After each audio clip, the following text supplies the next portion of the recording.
ফিরে এলাম আজকে বাংলাদেশে। শাকিব খান, আমরা জানতে চাইছিলাম যে নায়িকা অপু বিশ্বাস, চিত্রনায়িকা অপু বিশ্বাস, যিনি আপনার স্ত্রীও বটেন, তাকে নিয়ে আপনার ভবিষ্যতের পরিকল্পনাটা কি, আপনি আসলে কি চিন্তা করছেন? আসলে ভবিষ্যৎ পরিকল্পনা তো অনেকই ছিল। ভবিষ্যতের পরিকল্পনাটা আসলে ভবিষ্যতের উপরই ছেড়ে দেই। আর কিছু ঘটনা যেটা হয়ে গেছে, দুর্ঘটনা যেটা হয়ে গেছে, কিছু ভুল অপু করেছে,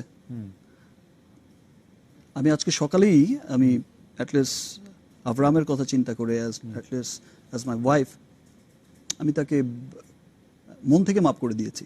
ফাইন, ঠিক আছে। আমার বিশ্বাস এই ধরনের ভুল আর কখনো করবে না। একবার চিন্তা করবে যে আমি কথাটা কার বিরুদ্ধে বলছি।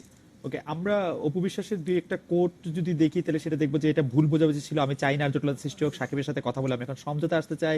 তিনি আবার বলছেন যে আমি এখন অনেক খুশি, গতকাল আমাকে অনেকে অনেক কিছু বলিয়ে নিতে চেয়েছিলেন, আমি সবাইকে অনুরোধ করছিলাম যেন আমাকে অন্তত 7টি দিন সময় দেন। তারা খুব অস্বস্তিতে পড়ে গেছিলাম, আমি জানতাম সাকিব এটা সহ্য করতে পারবে না, গতকাল সে স্বাভাবিক ছিল না।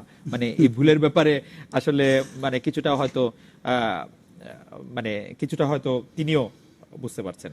আসলে আমি তো নট অনলি আমি, যে কোনো স্টার সুপারস্টার, সে তো আর মানুষের বাইরের কিছু না।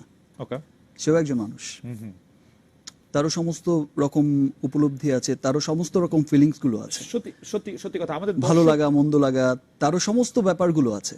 আমাদের দর্শকরাও আসলে এটি বলছেন, আমাদের দর্শকদের মতে যে শাকিব খানকে তারা যে জায়গায় দেখেছেন বা দেখতে চান, আমাদের অধিকাংশ দর্শক, আমাদের আসলে ড্যাশবোর্ড ভেসে যাচ্ছে বিভিন্ন রকম SMS এ।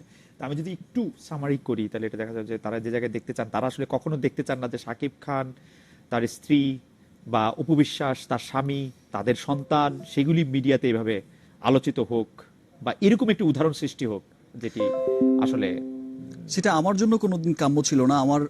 আমি নিজেও কখনো চাইনি। আমি শুরুতেও বলেছি যে আমি কখনো এইভাবে চাইনি। টোটাল বিষয়টা তো অনেক সুন্দরভাবে প্রেজেন্ট করার কথা ছিল, অনেক সুন্দরভাবে আসা উচিত ছিল, অনেক সুন্দরভাবে আসতে পারতো। আমার সন্তানকে আমি ওইভাবেই প্রেজেন্ট করতে চেয়েছি সবসময়। যাই হোক, যেহেতু একটি দুর্ঘটনা ঘটে গেছে, যেটা ঘটে গেছে তো ঘটে গেছে, সেটা তো আর ব্যাক করাতে পারবো না। তবে যাই ঘটেছে, এটা আমার দর্শকদের, আমার ভক্ত যারা আমাকে পছন্দ করেছেন, যাদের পছন্দের কারণে, যাদের ভালোবাসার কারণে আজকে আমি শাকিব খান, তাদের কাছে আমি একটি কথাই বলতে চাই যে টোটালটাই একটা ট্র্যাপ, একটা গেম ছিল। আর যে গেমের মধ্যে অপু না বুঝেই পাটা দিয়েছেন। আচ্ছা, আপনার কাছে একটি প্রশ্ন, কারণ একটা জিনিস স্পষ্ট যে আজকে কিন্তু অনেকেই বলছেন, আমার সিনিয়ররাও বলছেন যে একটা জিনিস স্পষ্ট যে আজকে যদি শাকিব খানের ক্যারিয়ারটা কোনো রকম হ্যাম্পার করা যায় বা তার পজিশনটাকে একটু ধস নামানো যায় বা মেন্টালি তাকে যদি একটু আপসেট করে দেওয়া যায়, সামনে তার ঈদ আছে, দুটো ঈদ আছে, সামনে মার্কেটিং এর বিষয় আছে, আরো সিনেমাগুলো রিলিজ হবে, অন্যান্য সিনেমাও রিলিজ হবে, সেখানে শাকিব খান পিছিয়ে গেল মানে এই মার্কেট অন্য কেউ ধরে নিল। ওকে, এইরকম অনেক রকম চক্রান্তই কিন্তু হয়। ওকে, এমনিতে আজকে আপনার একটি সংবাদ সম্মেলন করার কথা ছিল বলে আমরা গতকাল শুনেছিলাম।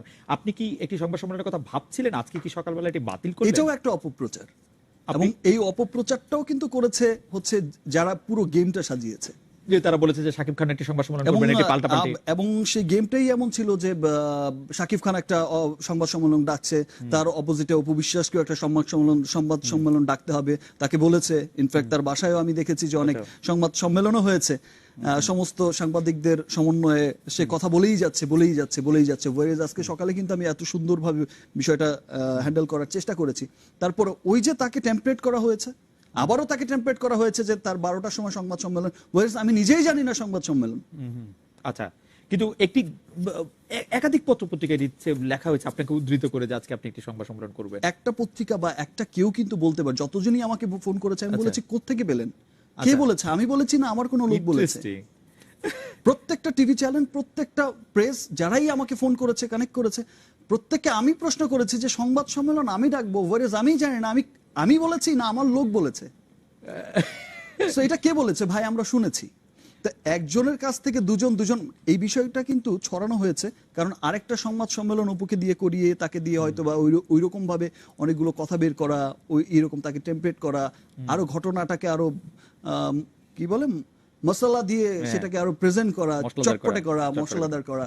তো এটাই ছিল। আচ্ছা, আরো দুটি বিষয় একটু জানতে চাই, একটু পুরনো কথা, যে আমরা শুনেছি যে যখন আপনার ছেলে এই দুনিয়াতে আসলো তখন আপনি সবাইকে মিষ্টি খাইয়েছেন এফডিসিতে, এই ঘটনাটি কি রিউমার?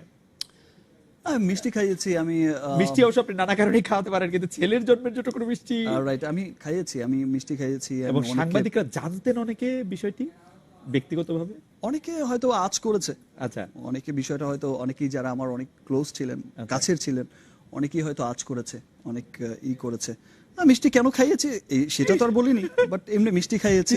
কিন্তু শাকিব খান, আপনি বিশ্বাস ভালো করেন- খাবারও খাইয়েছি। ভালো খাবারও খাইয়েছেন, কিন্তু শাকিব খান আপনি বিশ্বাস করেন, আপনি আমাদের একটা টেলিভিশনের অনুষ্ঠানটি অবশ্য করছিলেন হচ্ছে আমাদের সহকর্মী অনুপম দেব, তিনি তারার কাছে এই অনুষ্ঠানটি শাকিব ছিলেন, মানে আপনি ছিলেন, অপু ছিলেন, তো সেখানে আপনাকে জানতে চাইছিলেন যে আপনারা কি বিয়ে করছেন বা আপনি বিয়ে করছেন কবে, তখন আপনি এরকম একটি হেসে বলেছিলেন যে সেটি এখন বলবে না। আপনি কিন্তু মিথ্যা কথা বলায় অনেকেই ভালো, সেটি বলতেই হবে। আমরা একটা বিরতি নিচ্ছি, ফিরছি আপনার কাছে।